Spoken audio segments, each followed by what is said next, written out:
Hello student, welcome to JPN academy. मैं आशा करती हूँ कि आपकी तैयारी अच्छे से चल रही होगी। आज हम पढ़ेंगे पास्ट टेंस और पहचानेंगे कौन सा सेंटेंस जो पास्ट टेंस होता है, कौन सा रूल इसमें लगता है, किस सब्जेक्ट के साथ कौन सा वर्ब लगता है। ये सारी बातें जो हैं इन सभी पर आज हम डिस्कशन करेंगे और समझेंगे कि कैसे हम आइडेंटिफाई कर सकते हैं पास्ट टेंस को। कल की वीडियो मैंने बताया था प्रेजेंट टेंस और उसके सारे सब डिवीज़न और उसके सबके साथ उसके सारे नियम और जो भी पॉइंट रहेंगे, ट्रिक्स रहेंगे, सारे साथ के साथ मैं बताते जाऊँगी। उसको नोट डाउन कर लीजिएगा। ये वीडियो जो है आपके पेपर के पॉइंट ऑफ व्यू से बहुत ही इंपॉर्टेंट है। चलिए पढ़ते हैं पास्ट टेंस। पास्ट टेंस किसे कहते हैं? जो कार्य जो हो चुका है भूतकाल कहते हैं। जो भी आप कार्य कर रहे हैं वो ख़त्म हो चुका है, मतलब पास्ट की बातें चल रही हैं, तो उसको हम कहते हैं पास्ट टेंस। हिंदी में तात्पर्य है भूतकाल। और नेक्स्ट वीडियो में हम पढ़ेंगे फ्यूचर और उसके सब डिवीज़न। चलिए पढ़ते हैं। पहला जो है सिंपल पास्ट पढ़ते हैं। सिंपल पास्ट में क्या फॉर्मूला लगता है, क्या रूल है, कैसे आप सेंटेंस को आइडेंटिफाई कर सकते हैं, सब कुछ मैं इस वीडियो में डिटेल बताऊंगी। जैसे कि जो कार्य खत्म हो चुका है उसको सिंपल पास्ट के अंतर्गत लाया जाता है उस सेंटेंस को। जैसे कि पहला एग्जाम्पल है, I saw you but you didn't see me. मैंने आपको देखा लेकिन यू डिडेंट सी मी, आपने मुझे नहीं देखा। तो ये जो है टेंस कौन सा शो कर रहा है, कैसे आप आइडेंटिफाई करेंगे? क्योंकि ये कार्य जो हो चुका है, नहीं देखा। कोई भी वाक्य है, अगर आपको वाक्य में अंत में आ ई इस तरीके से ए वर्ण आ रहे हैं तो आप समझ जाएंगे कि ये वाक्य जो है पास्ट टेंस है, सिंपल पास्ट है ये।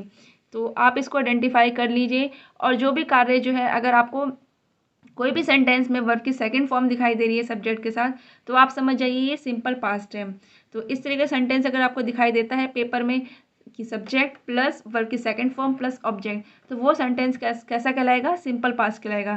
तो जिस तरीके से मैंने एग्जांपल दिया है कि आई सो यू, सी होता है फर्स्ट फॉर्म होती है वर्ब की, सी की फर्स्ट फॉर्म क्या होती है और सेकंड फॉर्म क्या होता है? सो होता है। और सेकंड फॉर्म और थर्ड फॉर्म क्या होता है? सीन होता है। तो जब इसका रूल क्या है, क्या फॉर्मूला लगता है इसमें, आइए समझ लेते हैं। सब्जेक्ट प्लस वर्ब की सेकंड फॉर्म प्लस ऑब्जेक्ट, इसको हम कहते हैं अफर्मेटिव पॉजिटिव सेंटेंस कहते हैं। अफर्मेटिव सेंटेंस में सब्जेक्ट लगेगा और सब्जेक्ट के अकॉर्डिंग जो है वर्ब की सेकंड फॉर्म लगेगी। इसमें कोई एस और येस नहीं लगता क्योंकि ये पास्ट टेंस है, सिंपल पास्ट टेंस है जो बीत चुका है, इसलिए सेकंड फॉर्म लग रही है और प्लस ऑब्जेक्ट लगेगा। अगर आप इसी नेगेटिव फॉर्म में लिखेंगे तब वहाँ पर सेकंड फॉर्म नहीं लगेगी, डिड नॉट के साथ वर्ब की फर्स्ट फॉर्म लगेगी। ये बात ध्यान रखना है, इसमें बच्चे एरर करते हैं। ये ध्यान रखना है, अगर अफर्मेटिव है पॉजिटिव सेंटेंस है तो वर्ब की सेकंड फॉर्म आएगी, अगर नेगेटिव सेंटेंस आएगा तो डिड नॉट के साथ वर्ब की फर्स्ट फॉर्म आएगी। इस क्वेश्चन को एग्जामिनर पूछ सकता है, इसमें बच्चे एरर ज़्यादा करते हैं। तो इस बात को ध्यान रखना है कि किस सब्जेक्ट के साथ अगर पॉजिटिव है तो सेकंड फॉर्म, नेगेटिव है तो फर्स्ट फॉर्म लगेगा। इसके बाद जो है कुछ नोट करने वाली बात है, अगर इट्स टाइम या इट्स अबाउट से कोई भी सेंटेंस स्टार्ट होता है तो आप उसके साथ क्या लगाएंगे? देखिए example, it's time you should study. क्या ये सेंटेंस सही है? रॉन्ग। आपको बस ये ध्यान रखना है, अगर इस टाइम लिखा हुआ आ रहा है स्टार्टिंग में तो वहाँ पे जो इसका जो वर्ब आएगा वो किस फॉर्म में आएगा? सेकंड फॉर्म में आएगा। इस बात को आपको ध्यान रखना है, इस टाइम यू स्टडी। तो ये बात ध्यान रखना, अगर इट्स टाइम या इट्स हाई टाइम या इट्स अबाउट इस तरह का वर्ड स्टार्टिंग में दिखाई देता है तो उसके साथ जो वर्ब लगेगी वो सेकंड फॉर्म लगेगी, फर्स्ट फॉर्म नहीं लगेगी। एरर है। इस टाइप के क्वेश्चन पेपर में पूछे गए हैं प्रीवियस ईयर क्वेश्चन में, तो इसकी आप प्रैक्टिस कर लीजिएगा।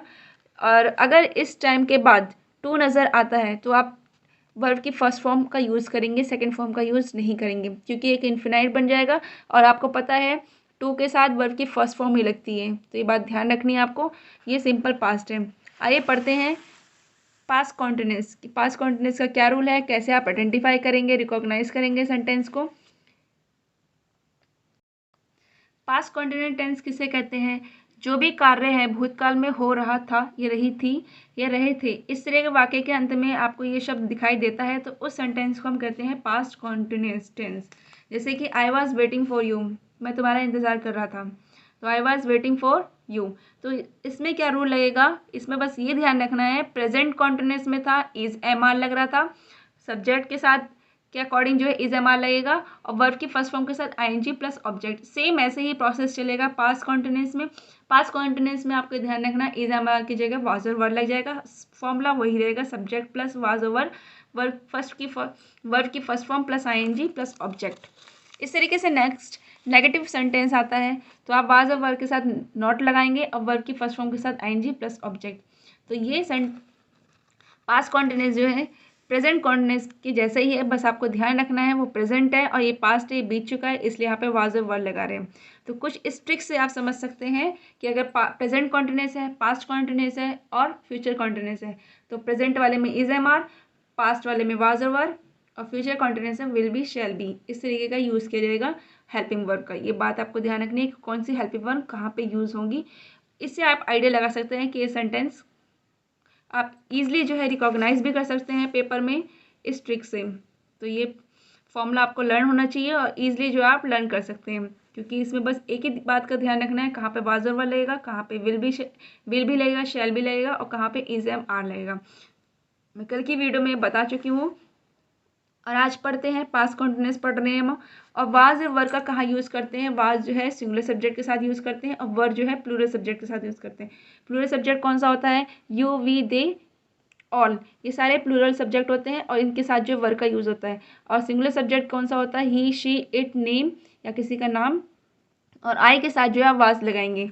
तो ये हो गया पास्ट कॉन्टिन्यूस टेंस। इसमें कुछ एक और बातें आती हैं, अगर आप काल्पनिक कोई इमेजिनेशन कर रहे हैं कि काश में ये होता, इस तरह का होता, ये होती, तो आप वहाँ पे क्या यूज़ करेंगे, कल्पना कर रहे हैं तो वहाँ पे वर्ब जो है सब्जेक्ट के अकॉर्डिंग जो है कैसा लगेगा, वर ही लगेगा, ये ध्यान रखना है, वाज नहीं लगेगा। जैसे कि आई के साथ वाज लगता है, तो अगर आप कुछ चीज़ सोच रहे हैं, कल्पना कर रहे हैं, तो उस वाक्य में सभी सब्जेक्ट के साथ वर लगेगा। ये बात आपको ध्यान रखनी है, इस तरह सेंटेंस भी पूछा गया है पेपर में। तो पास्ट कॉन्टिन्यूस टेंस समझ में आ गया होगा, मैं आशा करती हूँ। आइए पढ़ते हैं पास्ट परफेक्ट टेंस।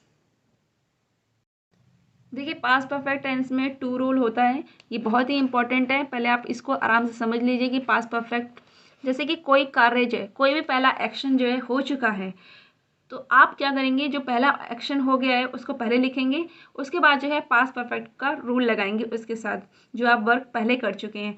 अगर आपको ऐसा लगता है कि सेंटेंस में बिफोर दे रखा है, तो आप कौन सा रूल लगाएंगे कि फर्स्ट एक्शन जो हुआ है उसके साथ पास्ट परफेक्ट, फिर उसके बाद बिफोर, और सेकेंड एक्शन जो आप कर चुके हैं उसके बाद उसके साथ कौन सा सेंटेंस लगेगा, कौन सा रूल लगेगा, सिंपल पास्ट लगेगा। जैसे कि I had seen him before he stop his car, उसके कार रोकने से पहले ही मैं उसको देख चुका हूँ। तो जो कार्य पहले हो चुका है, मैं उसको देख चुका हूँ, तो उसको फर्स्ट एक्शन कहेंगे, और जो कार्य बाद में हुआ है उसको हम सेकंड एक्शन कहेंगे, तो उसके साथ सिंपल पास्ट लगेगा। जैसे कि एग्जांपल मैंने दिखा है कि आई हैड सीन हिम, मैं उसको देख चुका हूँ, before he stop his car, उसे कार रोकने से पहले, तो उसके कार रोकने से पहले ये वाला वर्क जो हो चुका है, तो यहाँ पे फर्स्ट एक्शन के साथ पास्ट परफेक्ट लगाए। पास्ट परफेक्ट का फॉर्मूला क्या होता है, सब्जेक्ट प्लस हेड, वर्ब की थर्ड फॉर्म प्लस ऑब्जेक्ट। ये बात आपको ध्यान रखना है। जिस तरीके से आप प्रेजेंट परफेक्ट में लगाते थे हैज़ और हैव, यहाँ पे आपको बस हेड ही लगाना है, चाहे सिंगुलर सब्जेक्ट हो चाहे प्लूरल सब्जेक्ट हो, तो सभी सब्जेक्ट के साथ जो है हेड लगेगा पास्ट परफेक्ट में। इसमें कोई अनदर रूल नहीं लगेगा, कोई अनदर हेल्पिंग वर्ब नहीं लगेगा। इस बात को आपको ध्यान रखना है। अगर पास्ट परफेक्ट आ रहा है तो पास्ट परफेक्ट में आप हेड लगाएंगे, चाहे सिंगुलर सब्जेक्ट हो चाहे प्लूरल सब्जेक्ट हो, और प्लस वर्ब की थर्ड फॉर्म आएगी प्लस ऑब्जेक्ट आएगा। और प्रेजेंट टेंस में, प्रेजेंट परफेक्ट टेंस में ये बात ध्यान रखना है कि वहाँ पे हैज़ और हैव आता है, और हैज़ जो है सिंगुलर सब्जेक्ट के साथ लगता है और हैव लगता है प्लूरल सब्जेक्ट के साथ।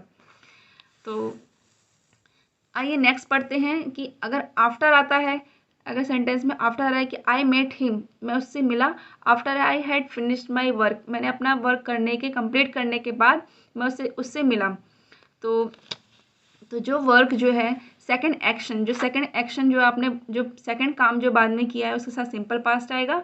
उसके बाद आप आफ्टर लगाएंगे, और जो वर्क जो आप पहले कर चुके हैं उसके साथ पास्ट परफेक्ट लगाएंगे। तो ये रूल को ध्यान रखिएगा कि उसने पहले जो काम बाद में किया है तो उसको आप लिखेंगे सिंपल पास्ट में, फिर आफ्टर लगाएंगे जो वर्क आप पहले कर चुके हैं। जैसे कि वो वर्क क्या किया है, I had finish my work, कि मैंने अपना वर्क पहले कंप्लीट कर लिया, I had finish my work, तो उसके साथ क्या लगाएंगे, पास्ट परफेक्ट। तो ये पास्ट परफेक्ट में है सब्जेक्ट, फिर हैड, वर्ब की third form plus object. I had finish my work, मैं अपना कार्य जो है कर चुका हूँ। तो ये बात आपको ध्यान में आई होगी। अगर आफ्टर आएगा तो आप क्या लगाएंगे, पहले सिंपल पास्ट, फिर आफ्टर, फिर पास्ट परफेक्ट। अगर बिफोर आता है तो पास्ट परफेक्ट, फिर बिफोर, फिर सिंपल पास्ट, और जो कौन सा वर्क जो है पहले हुआ है उसके अकॉर्डिंग आपको ये रूल को यूज़ करना है। इसके बाद जो हम पढ़ते हैं past perfect continuous. Past perfect continuous में क्या होता है, जो भी कार्य भूतकाल में हुआ है उसी में ही खत्म हो गया। जैसे कोई जो कार्य भूतकाल में शुरू हुआ या चला है भूतकाल में खत्म हो गया, उस सेंटेंस को हम कहते हैं पास्ट परफेक्ट कॉन्टिन्यूस टेंस। जैसे कि I had been waiting for you, मैं आपका इंतज़ार कर रहा हूँ सिंस मॉर्निंग से। तो इस सेंटेंस को हम कहते हैं पास्ट परफेक्ट कॉन्टिन्यूस। तो ये बात मैंने आपको प्रेजेंट परफेक्ट कॉन्टिन्यूस में ही बताया था।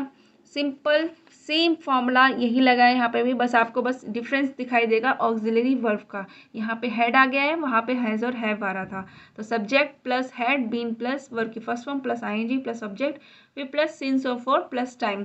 फोर और सिंस का मैंने यूज़ बताया था कहाँ पे होता है फोर और सिंस का यूज़। फोर जो होता है टेम्परेरी टाइम के लिए, सिंस होता है परमानेंट टाइम के लिए। तो आज समझ लेते हैं कि फोर का हम कहाँ यूज़ करते हैं और सिंस का कहाँ यूज़ होता है। इसको अच्छे से समझ लीजिए, ये अक्सर जो है पेपर में क्वेश्चन पूछता ही है। देखिए फोर का हम कहाँ यूज़ करते हैं, जब समय की अवधि का उल्लेख हो तब फोर का प्रयोग करते हैं। जैसे समय की अवधि का उल्लेख का मीन्स जैसे कि 2 साल से या 2 आवर्स से, लास्ट 2 ईयर्स। कुछ फिक्स नहीं है कि कौन सा 2 घंटा, या सुबह का या रात का, कोई टाइम फिक्स नहीं है। बस कह दिया है कि for 2 hours, 5 days, 10 years, 3 weeks, last 2 month. तो जो निश्चित नहीं होता टाइम पीरियड, जिसका आपको परमानेंट टाइम पता नहीं होता, तो वहाँ पे आप कौन सा वर्ड यूज़ करेंगे, फोर प्रीपोजिशन का यूज़ करेंगे। और सिंस का कहाँ यूज़ करते हैं, जब शुरुआती समय का उल्लेख हो तो सिंस का प्रयोग करें।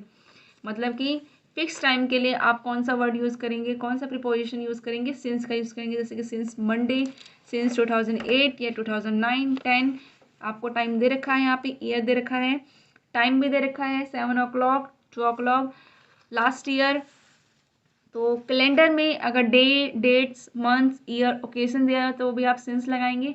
क्लॉक दे रखा है 7 o'clock, या स्टेजेस ऑफ लाइफ दे रखा है, childhood, adolescence, part of each day, morning, last night, noon. तो इस सब जगह जो है आपको ये वर्ड अगर दिखाई देता है तो आपको कौन सा वर्ड यूज़ करना है, सिंस।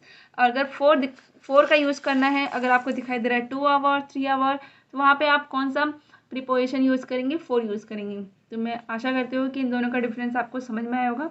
और ये वीडियो आपके पेपर के लिए बहुत ही इंपॉर्टेंट है। आज मैंने पास्ट के बारे में जितने भी रूल्स हैं और उसके सब डिवीज़न के बारे में डिटेल में बताया है, इसको आप लर्न कर लीजिएगा।